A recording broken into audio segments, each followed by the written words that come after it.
Cette relation a enrichi l'Europe, mais n'a pas enrichi l'Afrique. Le président du Ghana, Nana Akufo-Addo, a délivré un discours qui a laissé Emmanuel Macron sans voix. Et pour le découvrir, il te suffit de regarder ça. Je pense que les choses qui nous ont amenés ici aujourd'hui nous en disent long sur le développement de notre continent africain. Je commence par dire que la place de la diaspora, le statut des personnes vivant dans la diaspora, de la diaspora africaine, est intimement lié à ce qui se passe sur le continent. Une Afrique forte et performante transforme votre position et votre statut ici, en Europe.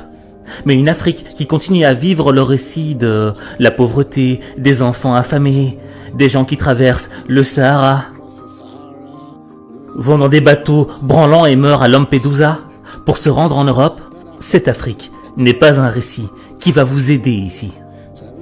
Je pense donc qu'entre vous et nous, notre tâche principale est la transformation du continent. Et pourquoi est-ce que je dis cela? Juste un exemple simple. La diaspora chinoise est censée compter quelques 60 millions de personnes. Et dans le tableau des États, il constitue le 25e pays du monde. On dit que des 52 milliards d'investissements étrangers qui ont été investis en Chine dans les années 80 et 90, eh bien, ces 52 milliards ont permis de transformer la Chine en ce qu'elle est aujourd'hui. Le centre de fabrication du monde. 26% de cela venait de la communauté chinoise d'outre-mer. Et ce développement de la Chine qui a eu lieu a changé le statut de la position des Chinois dans le monde entier. Je veux donc que vous preniez ces statistiques très au sérieux, car c'est le lien transformateur que nous voulons établir avec la diaspora africaine. Comment l'impliquer dans le développement du continent?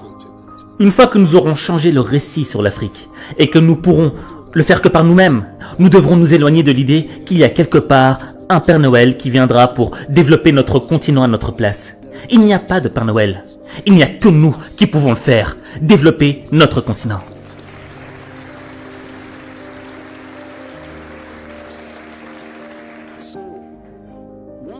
Donc, une fois que cette mentalité sera nôtre et que nous devrons le faire nous-mêmes, nos relations avec les autres deviendront d'autant plus structurées et ponctuelles que nous le voudrons. Nos relations avec la France, avec l'Europe, nos relations avec l'Europe sont naturelles. Vous regardez la géographie du monde. L'Afrique et l'Europe sont des partenaires naturels. Il y a cette petite bande d'eau de la Méditerranée qui nous sépare, c'est tout.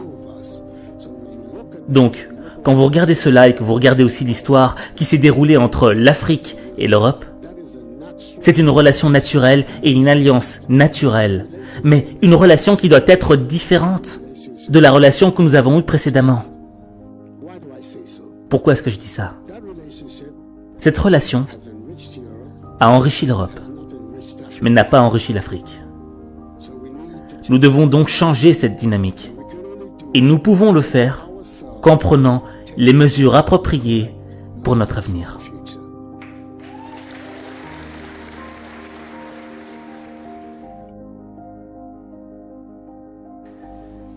Discours sincère du président Nana Akufo-Addo.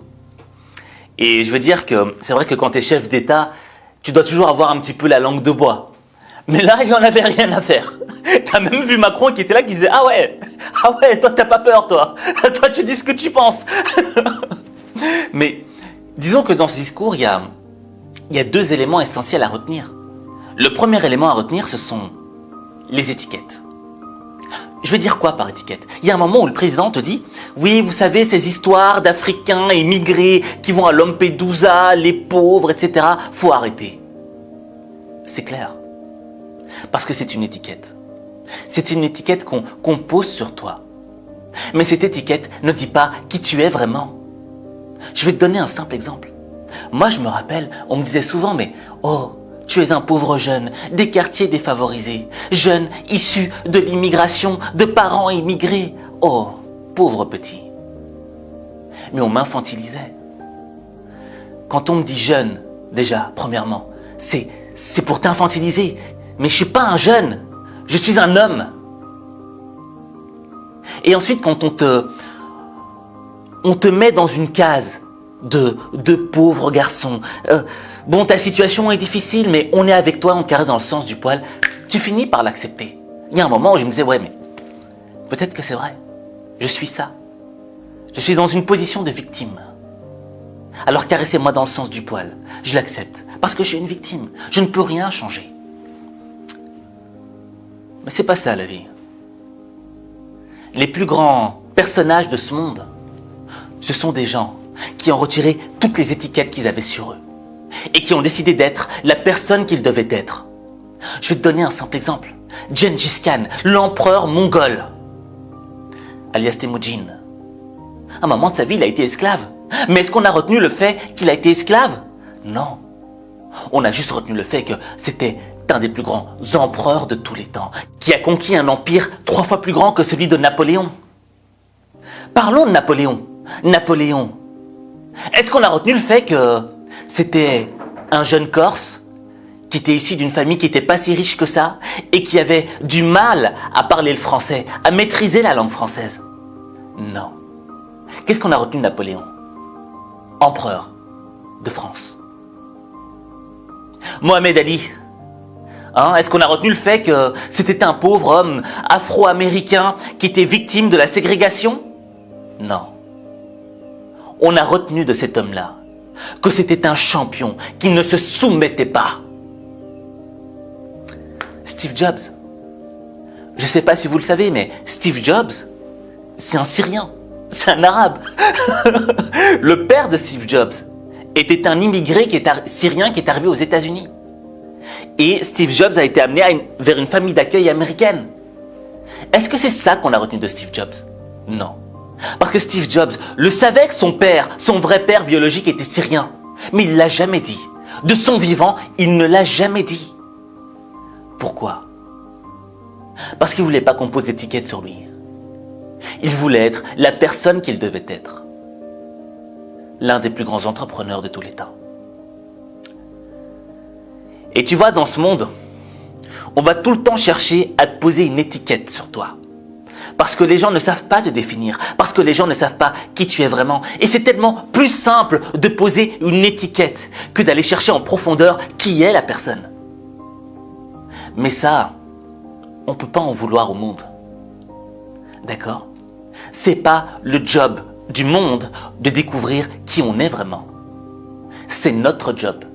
C'est ton job de découvrir la vraie personne que tu es, les vrais talents, les vraies beautés cachées, les trésors qui sont enfouis au plus profond de toi-même. Donc ça, pour moi, c'est le premier des éléments.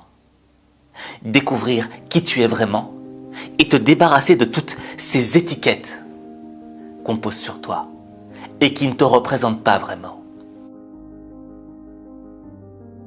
Le deuxième élément à retenir du discours du président Nana Akufo-Addo, c'est le fait qu'il n'y aura pas de Père Noël qui va descendre et qui va te donner les trucs comme ça et qui va t'aider facilement, tu vois.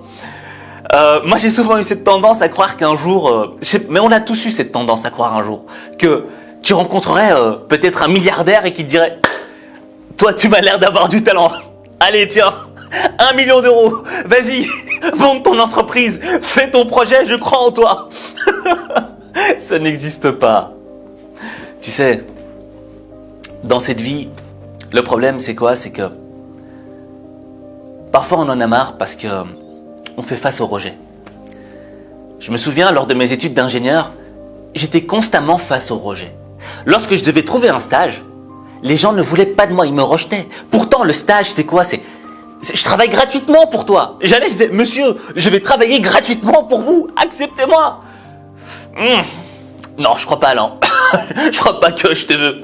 Tu vois? Alors, je peux te dire que pour chercher un job, ensuite, c'était encore pire. Tu vois? Alors, tu prends ce qui vient parce que tu dois manger. Tu dois payer un loyer. Tu te soumets. c'est ça le problème du rejet. Le rejet fait qu'à un moment, on a envie de se soumettre. Mais l'idée, c'est quoi? Prends par exemple un gars comme Jack Ma. Jack Ma, fondateur d'Alibaba. Lui, il a été rejeté encore plus de fois que moi. Tu vois? Il a été rejeté du KFC. Le mec, le KFC ne voulait pas de lui. Et pourtant, il est devenu l'un des hommes les plus riches du monde, milliardaire, en fondant Alibaba. Qu'est-ce qui s'est passé? Quel a été le switch dans le fond? Bien, c'est simple. Jack Ma a décidé de prendre son destin en main. Parce que peut-être que son destin, c'était pas de travailler au KFC. Et imagine-toi s'il avait travaillé au KFC. Est-ce qu'il serait devenu ce qu'il est devenu aujourd'hui? Non, absolument pas. Et toute l'idée de la vie, elle est là. Je pense que nous devons être des hommes et des femmes libres qui décident de prendre leur destin en main. Et quand tu décides d'être ça, de te dépouiller de toutes les étiquettes et de te dire non, non, non, non, non, non, je ne suis pas ce que vous désignez. Je suis un homme, une femme libre qui a décidé de prendre son destin en main et qui ira prendre ce qu'il mérite. Là, ta vie change. Parce que tu n'attends pas qu'on te donne les choses. Tu vas les prendre. Et ça, c'est un tout autre concept de la vie. Parce que lorsque tu décides de prendre, tu empruntes le chemin de ton destin. Jack Ma a décidé de prendre le chemin de son destin. Donc, ce que je voudrais te dire par là, c'est que, dans le fond, et je le répète constamment, il n'y a que toi qui peux transformer ta vie. Il n'y a que toi. Je suis extrêmement curieux de savoir quelle étiquette on a posée sur toi dans ta vie.